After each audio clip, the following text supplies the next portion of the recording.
supported by Cowbell with Vitarid. Welcome to yet another exciting edition of News Generation. I hope you've had a great week so far. My name is Faustina Safo. Coming up in this week's edition, Ghanaian architect David Ajayi makes Times 100 Most Influential People 2017 list. And also pupils of Association International School reenact the famous Aladdin movie. Plus, inadequate teaching and learning materials in a foster home at Edwinasi in the Ashanti region hold back teaching. All this and more we have lined up for you. You don't want to miss any of this. You're watching News Generation. Do stay. We all know how important good nutrition is to grow up big and strong. Not only is cowbell milk enriched with 28 vitamins and minerals, it's also boosted by the 5 most important vitamins, which we call Vitarid. It's got vitamin A for good eyesight development. It's got vitamin C to help fight infections. It's got vitamin D and calcium to help build strong bones and teeth. It's got vitamin E to help with body protection. And it's got vitamin K for general well-being and immunity. For good health and vitality, only Cowbell with Vitarid puts you on the fast track.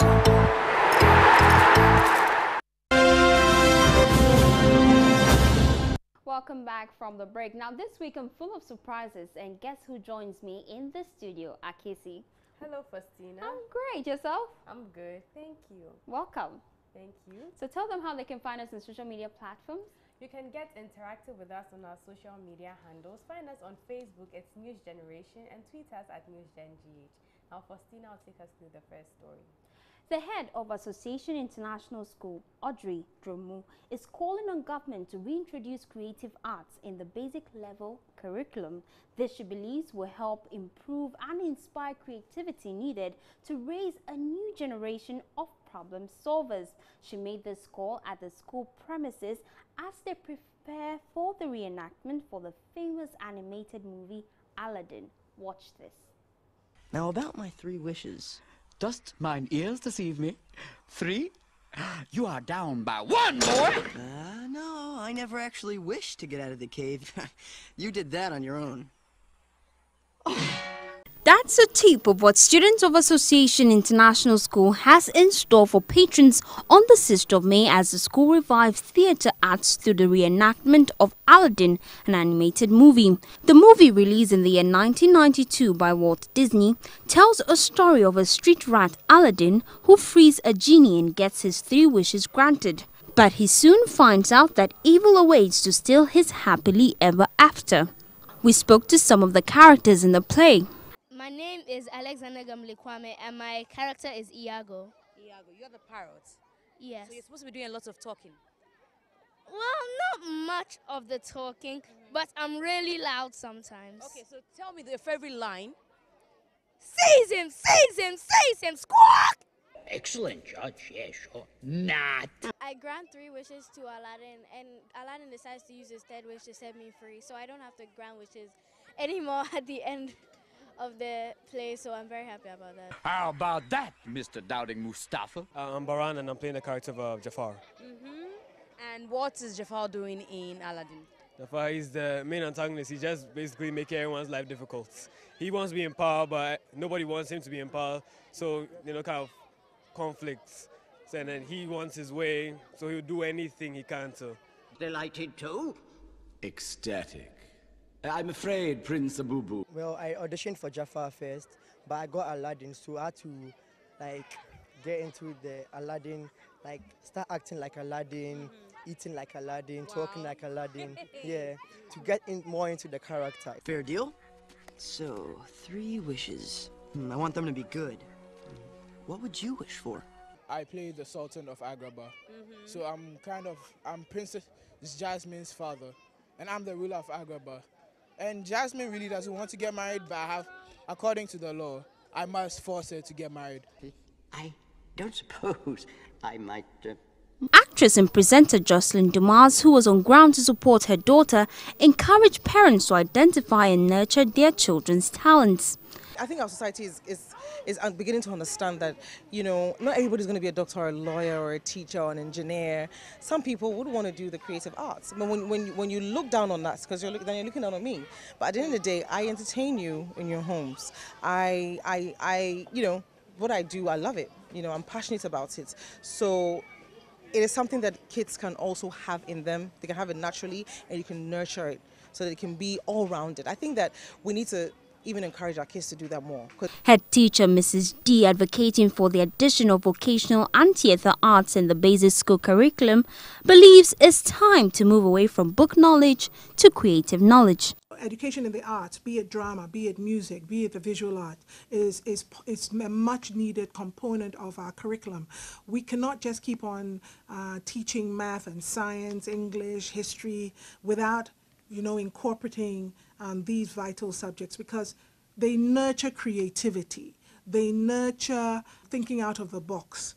They nurture free-spiritedness, because it gives children and then adults, when they grow into adults, the opportunity to pursue their dreams in being creative, be it coming up with a new design in architecture, building bridges in engineering, you know, designing cars of the future, you know, etc., etc. Without the arts, you know, education is dead.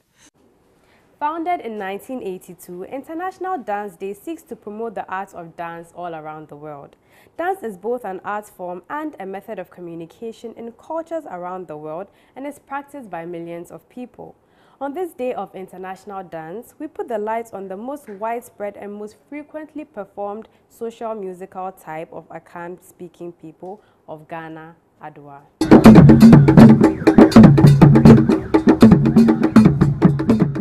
The Adowa dance is the most widespread and most frequently performed social musical type of the Akan-speaking people of Ghana.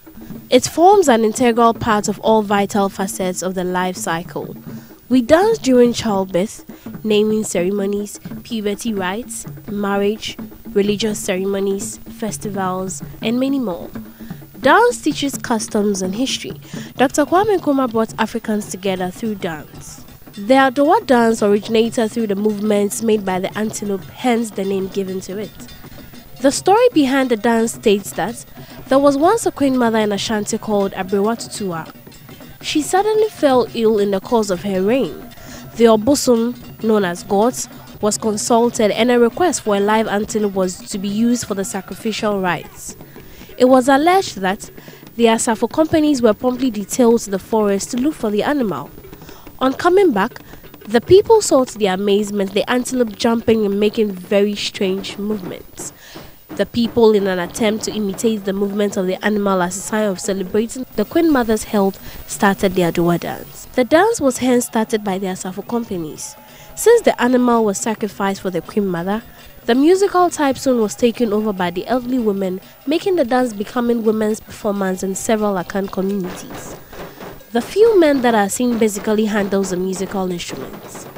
Adowa is largely performed during funerals, yearly festivals, Durbar of chiefs, visits of international dignitaries, etc.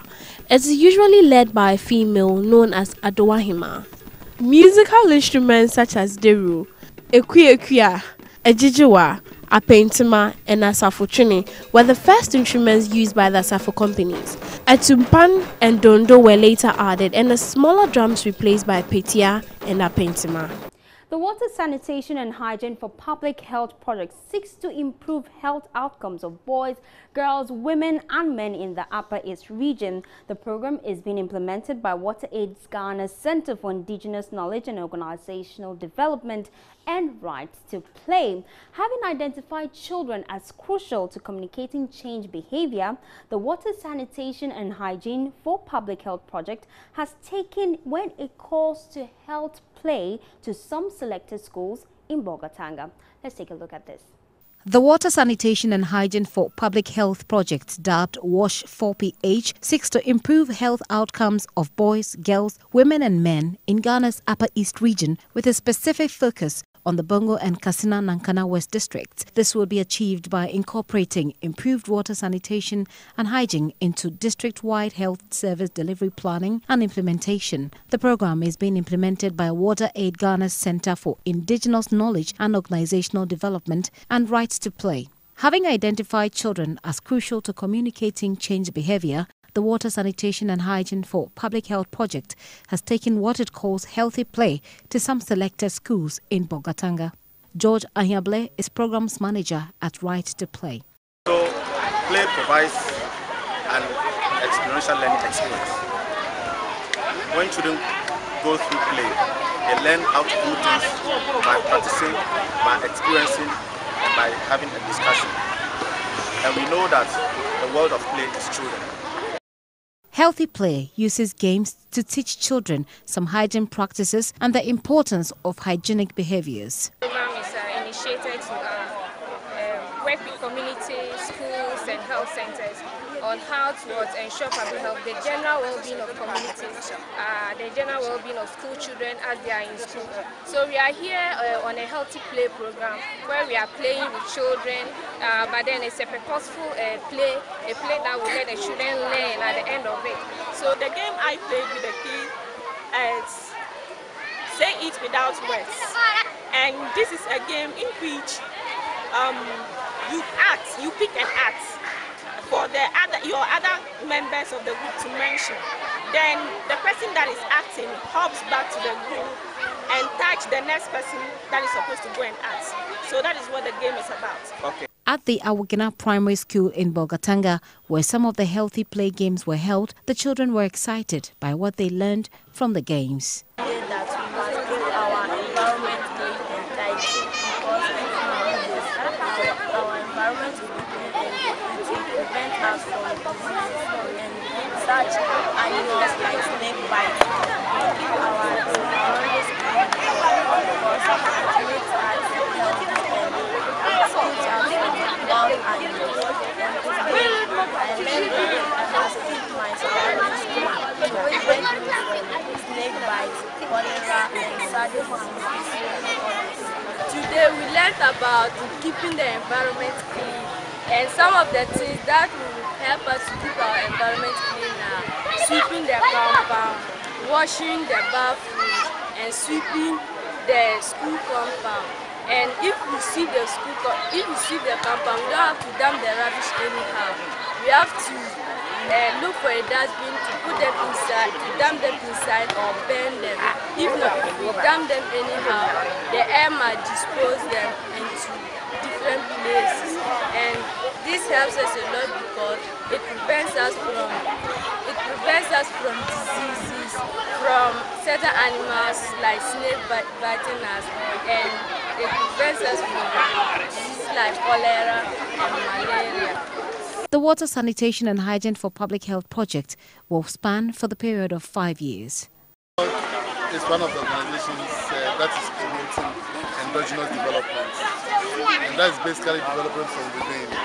Development that is recognizing people's worldview, people's culture, people's spirituality, and trying to go back to our past, to pick the ideals, the very good things that work in our past, see how we can use it to move development forward.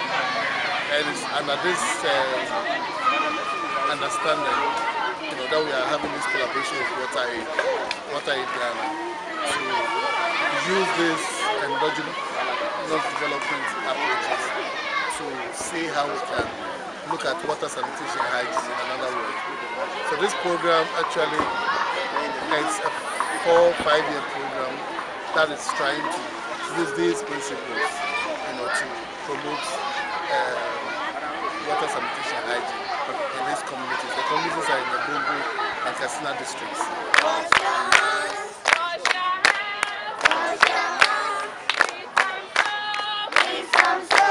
There's more news in local news round. Let's take a look. President Akufo-Addo says he's unmoved by threats from illegal miners to vote him out of power in the 2020 general elections because of his government's position on the practice. Government has in the last few days gone all out against illegal activity that has destroyed farms and polluted water bodies. The president declared his stance at the commissioning of an ICT center at Swabe near Chimwenche in the eastern region. After protesting for 2 straight days in the Ministry of Health in Accra, the nurses have called off their protest to give government some time to resolve their complaints. Abdul Ganiu, who addressed a news conference on behalf of the nurses, said they have decided to discontinue their sleepover action following assurances from government that their concerns will be addressed. Minister of Health Kweku Agyeman-Manu has attributed the delay in securing the needed financial clearance by the Ministry of Finance. 4 MPs have been accused of engaging in visa fraud. Bia East MP Richard Echampong, MP for Esutifi North Joseph Benhazi, MP for Ahafanu South Johnson Kweku Edu, and former MP for Esunafo South in the Bronga Hafun region George Boache are said to have used their diplomatic passports to assist some individuals get UK visas, some of whom went missing in the UK. In a confidential letter addressed to the Speaker of Parliament from the British High Commissioner John Benjamin, the MPs broke the UK's immigration laws and will be denied entry into the country for the next 10 years. We've got more interesting stories for you right here on News Generation. We'll tell you more after the break. Please stay. We all know how important good nutrition is to grow up big and strong. Not only is cowbell milk enriched with 28 vitamins and minerals, it's also boosted by the 5 most important vitamins, which we call Vita-Rich. It's got vitamin A for good eyesight development. It's got vitamin C to help fight infections. It's got vitamin D and calcium to help build strong bones and teeth. It's got vitamin E to help with body protection. And it's got vitamin K for general well-being and immunity. For good health and vitality, only cowbell with Vita-Rich puts you on the fast track.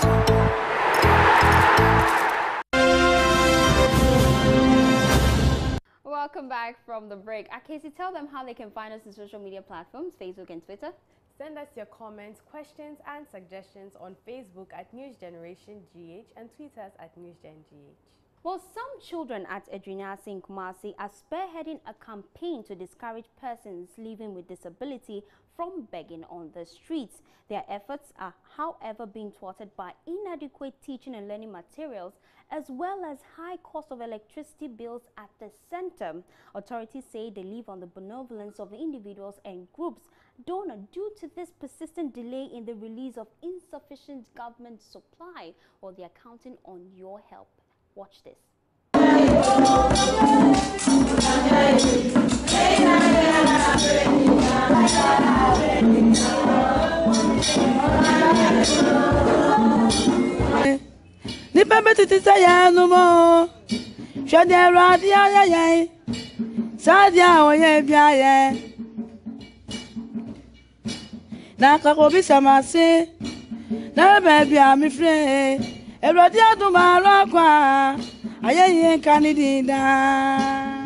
And she sings with such clear voice, and she could pass for any star in the future.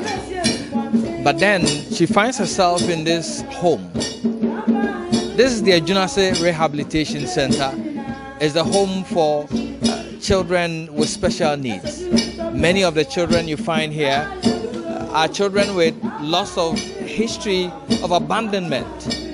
Some of them have been left to their fate because of their special problems. Hi. How are you? By the grace of God, I'm fine. Please, how are you too? I'm okay. What's your name? Please, my name is Ebenezer Tete. Ebenezer, you're speaking live on Joy News TV. So there's a camera standing here and I'm using a microphone. Can you tell us why you are here?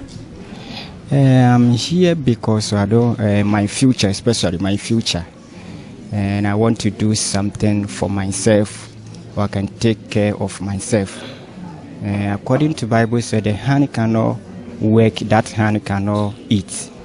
So I also think that it is my responsibility to do something or to work. Before you came here, did you have any challenges in the home, like taking care of yourself, how family people relate to you? You see, the way we are in Ghana, let me use that word. Sometimes you can divide it into two equal ways. Sometimes some of them can hit you or can hit me, but I would say majority love me, or they come closer to me. Your family that brought you here? Yes. Do they visit? Yes, they visit. Anytime I will call them, they will come. So what do you do here, or what do you want to be? Okay, now I'm learning instruments. So now I'm learning bass guitar. You want to be a musician? Yes. So you can sing? But gradually, everything it is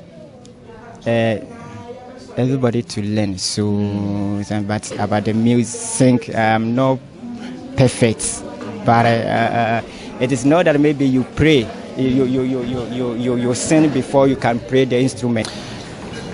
So these children live on the benevolence of individuals like my mom here, who come occasionally to donate to them. They have a lot of challenges, and one of them is the rough nature of the environment. Many of them use wheelchairs, and so it's difficult to navigate around on this rough pasture. Again, this whole facility relies on prepaid electricity, and is paid by management of the facility, subvention of which is not coming. It comes once in a while and trickles in from the benevolence of people. How say? From Rita Menu. Yeah, however, I can see a government. Na omo dormitories, you know. Ye hear say ka ensisaye ebebe mu kakra for. The dormitories are not also good. The roof leaks, and many of the louvers are broken. She will ask and plead that government comes to their aid.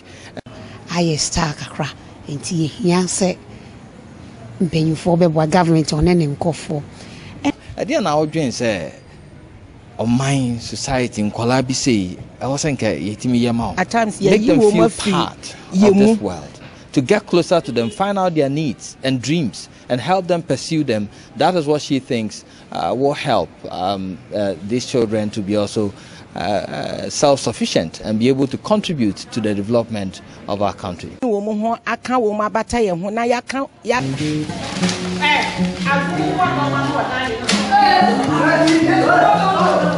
So as you can see, blind but not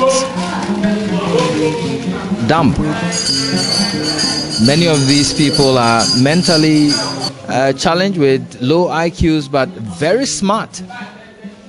President Nana Addo Dankwa Akufo-Addo on Wednesday launched government's flagship agricultural program, Planting for Food and Jobs, at Goso in the Asunafo municipality in the Brong-Ahafo region.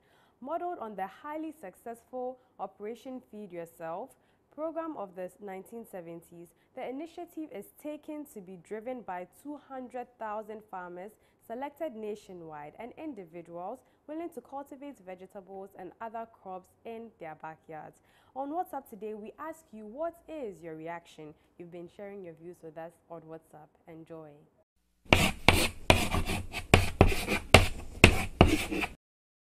I think this is a laudable effort by our president, because once farmers are given the tools and implements for farming, production will be increased. Also, crop yield will also increase. Also, more youth will be motivated to go into farming. Also, as the saying goes, we should eat what we grow and plant what we eat. So, all in all, the president has done a wonderful thing. I also think our farmers should also try their best to work hand in hand with the president to make this a successful project. It's a laudable effort by the government, because in the case of the government providing storage facilities for farmers, it will help prevent manpower losses when farmers cultivate their crops, and also provides a ready market for primary products produced by farmers, and it also allows farmers to enjoy the advantages of large-scale production. It's a good idea because the implement provided for the farmers will be able to harvest their crops and also preserve it. This preservation of crops will help us export them and get income from foreigners. I think it's a great idea because it will improve the methods that the farmers will use into producing the goods for us to use, and then the youth will also venture into farming. It's a very good idea. Most farmers in the villages are mostly poor, though they grow the foodstuffs we mostly use in our country. They grow it, they send it to other countries, bring it back to our country, sell it at a higher price for us.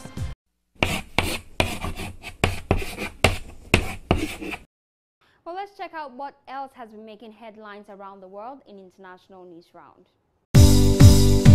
Schools, banks and businesses across the West Bank are closed as Palestinians observed a general strike in unity with more than 1,500 prisoners on hunger strike in Israeli jails.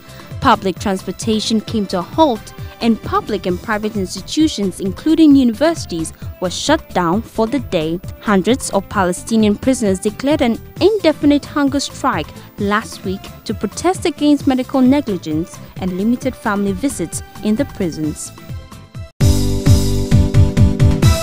A mysterious disease has killed 9 people in Liberia, leading the health authorities to issue guidelines to citizens on what to do as they investigate the illness. The chief medical officer confirmed the deaths and added that another 8 persons were in isolation. The authorities are conducting tests into blood samples of the deceased as part of efforts to confirm whether or not the disease is related to the deadly Ebola virus. A Tottenham fan has been left with a broken cheekbone, eye sockets and skull after being attacked by a fellow Tottenham follower who mistook him for a Chelsea fan. Michael Voller was assaulted following a FA Cup semi-finals clash between 2 London clubs at Wembley Stadium on Saturday. Voller has been discharged from the hospital following treatment. Police say they are still concerned as to possible permanent damage to his eyesight. Now, Times Magazine has unveiled its annual Times Most 100 Influential People of 2017. Among the names were many of the heavy hitters one would expect from the world of politics, business and sports. Ghanaian-born architect David Adjaye was included in this prestigious list. Now, the world is talking about David Adjaye. Let's take a look.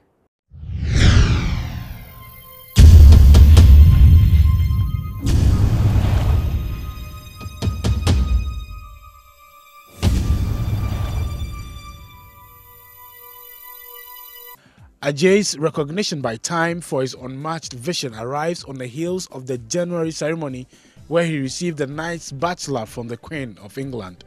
Time magazine recognized Adjaye as one of the great architectural visionaries of our time. This is the first time that a Ghanaian has made it to this enviable list, which was unveiled by the magazine on Thursday. Adjaye received critical acclaim where he designed the National Museum for African American History in Washington, D.C. He made his name on projects including the Dirty House and the Stephen Lawrence Center, both in London, but is increasingly working abroad with projects in North America and Africa as well as continental Europe. Upcoming projects include a cancer treatment center in Rwanda and a major new art museum in Latvia. Well, we've had interesting stories today, haven't we, Akesi? We have. It's been a very eventful week. I'm sure you'll agree with me. Yeah, it's very tiring as well, but I enjoyed Aladdin. It gave me the relief I need because I love that cartoon though. Oh, we all do. We all do. It's a very good cartoon. Yeah, so which other story caught your attention today? The one about World International Dance Day. That's a very interesting story. So, Faustina, what are you doing for that day? Amazing. I'm not so good with dancing. Probably when it's World International Singing Day, then I'll do something. Oh, okay. Because I heard that they've created hashtags. People are going to be posting. They're going to do all those Ghana Azonto dances. Are you going to do one? Let's see. Okay, so tell them how they can find us on social media platforms. Find us on Facebook, it's News Generation GH, and tweet us at NewsGenGH. My name is Akesi Moke, and I've been doing this with Faustina Safo. Do have a wonderful day.